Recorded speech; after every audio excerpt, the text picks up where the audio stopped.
Let's go back to 2009. Then President Obama told a room full of lawmakers that, quote, elections have consequences. Well, 8 years later, with the Republicans now in control of the House, the Senate, and the executive branch, well, Obama's crowning achievement is officially on the chopping block.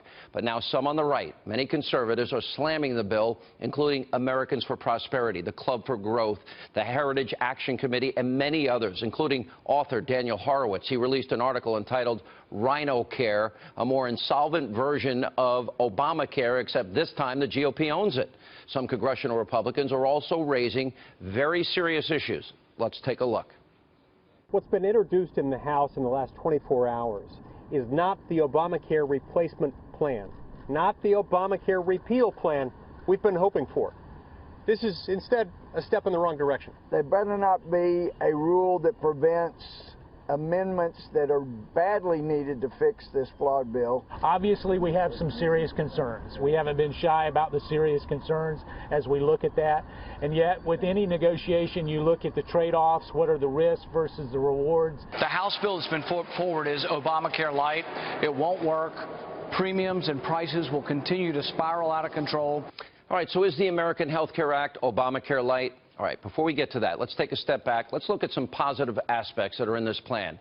After 7 years of promising to repeal Obamacare, Republicans are attempting to do just that. That's a good thing. By eliminating the individual and employer mandates, that's a good thing. Also, this bill strips federal funding for abortion providers like Planned Parenthood. That's a promise the president made on the campaign trail. It also eliminates the medical device tax as well as other oppressive taxes enacted under Obamacare. But, and a big but tonight, while the American Health Care Act is a step in the right direction, it is far from perfect. It must be fixed. Now, Obamacare must be, under all circumstances, completely repealed. We have rising premium costs. They must be addressed further.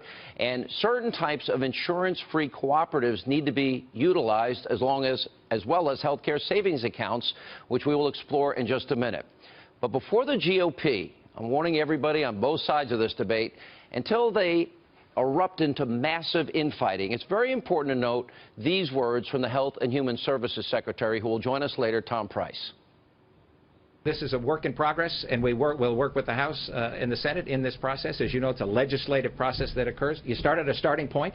People engage, and they get involved in the process, sometimes to a greater degree. Nothing focuses the mind like a bill that's currently on the table and that has a work in progress or in process, and we'll work through it.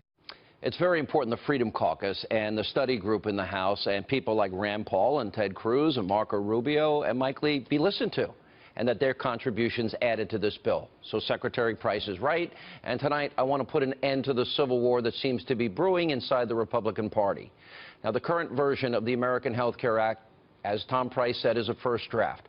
First drafts are never perfect, always filled with errors, miscalculations. Now it's up to the Republican members of Congress to come together and fix this bill and get it right for you, the American people, all while putting together a unified strategy to combat efforts from Democrats to paint the bill as a disaster for low-income Americans. In other words, Republicans want to kill children and kill old people. Now, these cannot take place, these discussions, on TV or in the press. My suggestion tonight is Republicans, that includes the Freedom Caucus, that includes the senators I mentioned, and that includes others, should get together in a room, work through these issues in person. The House Freedom Caucus, Rand Paul, Ted Cruz, Mike Lee, Marco Rubio, other conservatives who have been loudly voicing their concerns for 8 years, and sadly, many of these ideas were not represented in this bill. Now, once Obamacare is repealed and replaced, Republicans, you are going to own what's in this. And those who voted to put you in control of Congress will not settle for Obamacare Light, myself included. So, Congress, remember, your jobs are on the line here, but more importantly, so are the lives and the well-being of millions of Americans. You got to get this right, and you got to join forces. Frankly, it would have been better if a consensus bill was built before it was released. But with that being said, you still have time to fix it, and I hope you do.